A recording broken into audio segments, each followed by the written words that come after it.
எங்கட அம்மாவோ, எங்கட அப்பாவோ எங்களுக்கு கெட்டது நடக்கணும்னு நினைப்பாங்களா? எங்களுக்கு நல்லது நடக்கணும், நாங்க நல்ல வழியில போகணும்னு தானே நினைப்பாங்க. அதே மாதிரி தான் எங்கட வலது கண்ணும், இடது கண்ணும் நாங்க போற பாதை சரியா? ஒருவேளை நாங்க போற பாதை பிழையாக இருந்தா எங்கள அங்க தடுத்து நிறுத்தும். சில பிரச்சனைகள் வரும். சில நேரம் நாங்க போற பாதை சரியா இருந்தா எங்கள இன்னும் என்கரேஜ் பண்ணும், எங்கள மோட்டிவேட் பண்ணும். அவங்க எங்கள வழி நடத்துறாங்க. நான் எனக்கு நடந்த ஒரு உதாரணம் சொல்றேன். இப்ப ஸ்கூல் படிச்சுட்டு இருக்கும்போது, இப்ப எனக்கு இடது கண் துடிச்சிருக்கு. இப்ப இடது கண் துடிக்கும் போது, அதாவது இப்ப நாங்க ஒரு பரீட்சை எழுதிட்டு மார்க்ஸ் வரதுக்காக வெயிட் பண்ணிட்டு இருப்போம்.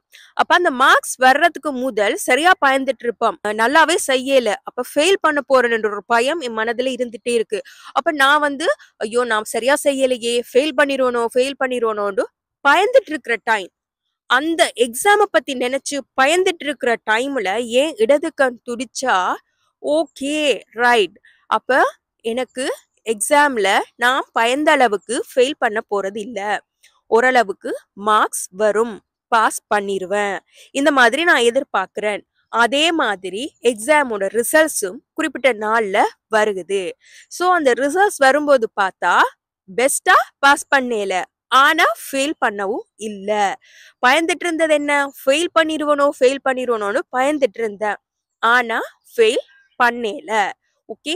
சோ நல்ல ரிசல்ட்ஸ் வந்திருக்கு. அதாவது பாஸ் பண்ணிட்டேன். அப்ப இடது கண் எங்களுக்கு ஒரு ஆறுதல். நான் பயந்துட்டு இருக்கிறேன். என் மனம் பயந்து படபடத்துட்டு இருக்குது. நான் ஃபெயில் பண்ணிருவனோன்னு. அப்ப இடது கண் எங்களுக்கு ஒரு ஆறுதலா சொல்லுது. அதாவது அது துடிக்கிறத நாங்க அது எங்களுக்கு ஒரு ஆறுதல் சொல்றதுன்னு நினைக்கணும். பயப்படாத, நீ பாஸ் பண்ணிருவ. இதுதான் அது சொல்லுற மெசேஜ். அதே நேரம் இப்ப இன்னொரு உதாரணம். இப்போ ஒரு பஸ்ல டிராவல் பண்ணிட்டு இருக்கோம். கிட்டத்தட்ட ஒரு 10 மணித்தியாலம் டிராவல் பண்ணி போகணும். சோ காலையிலே எழுமினா எல்லாம் தடையாவே இருக்குது. என்னடா இன்னைக்கு பஸ்ஸ பிடிக்கணும், சரியான டைமுக்கு பஸ் எடுத்துருவனா, வீட்டை போய் சேருவனா, இந்த மாதிரி யோசிச்சுட்டு இருக்கும்போது வலது கண் துடிக்குது. இப்ப வலது கண் துடிக்கைக்குள்ள நாங்க என்ன நினைப்போம்? என்னடா பயணம் போற டைம்ல வலது கண் துடிக்குது அப்படின்னா இந்த பயணம் போகக்கூடாதுன்னு சொல்லுதா? ரைட். டிராவல் பண்ணி பார்ப்போம். டிராவல் பண்ணி போறோம். பயணத்துல சிறு சிறு தடை. வளமையா 10 மணித்தியாலம் டிராவல் பண்ணி போறது அன்னைக்கு சில பிரச்சனைகளால சில வாகனத்துல ஏற்பட்ட கோளாறுகளால ஒரு 2 மணித்தியாலம் லேட்டா போகுது பஸ். இப்ப வீட்டை போய் சேர்ந்தாச்சு. ஆனா 2 மணித்தியாலம் லேட்டா போனோம். அப்ப இங்க நாங்க வீட்டை போகணும்ன்ற செயல் நடந்துதான் இருக்குது. ஆனா என்ன? எங்களுக்கு அலர்ட்டா சொல்லுது. ஓகே, கொஞ்சம் கவனமா இருக்கணும். டிராவலிங்ல கொஞ்சம் டிலே ஏற்பட போகுது. சோ ஒரு பாதுகாப்பு. எங்களுக்கு ஒரு அலர்ட்.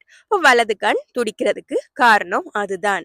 ஆனா நாங்க நிறைய பேர் என்ன நினைப்போம்? இடது கண் துடிக்கும் போது எனக்கு நல்லது நடந்துட்டு, அதே நேரம் வலது கண் துடிக்கும் போது ஐயோ எனக்கு கூடாது நடந்துட்டு. இந்த மாதிரி வலது கண் துடிக்கைக்குள்ள நிறைய பேர் திட்டுவாங்க. ஐயோ என்னடா இன்னைக்கு வலது கண் துடிக்குது, என்னமோ கூடாது நடக்க போகுதுன்னு பயந்துட்டே இருப்பாங்க. பட் இதுல பயப்படுறதுக்கு எதுவுமே இல்ல. வலது கண் துடிக்கிறது உங்களுக்கு ஒரு உங்கள கொஞ்சம் கவனமா இருன்னு சொல்லுது. அது சொல்றத கேட்போம். ஓகே, வலது கண் துடிக்குதா? அப்ப நான் இன்னைக்கு கொஞ்சம் கவனமா இருக்கணும். பார்த்து போகணும். பேசும்போது மத்தவங்களோட பேசும்போது கொஞ்சம் கவனமா பேசணும். சோ என்ன சிச்சுவேஷன்? நீங்க என்ன சிச்சுவேஷன்ல இருக்கீங்க? என்னத்த பத்தி நினைக்கிறீங்க? நீங்க என்னத்த பத்தி நினைக்கும் போது உங்களுக்கு கண் துடிக்குது.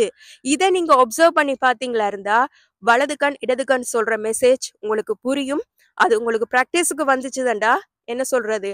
அவங்களே உங்களுக்கு ஒரு நல்ல வழிகாட்டி.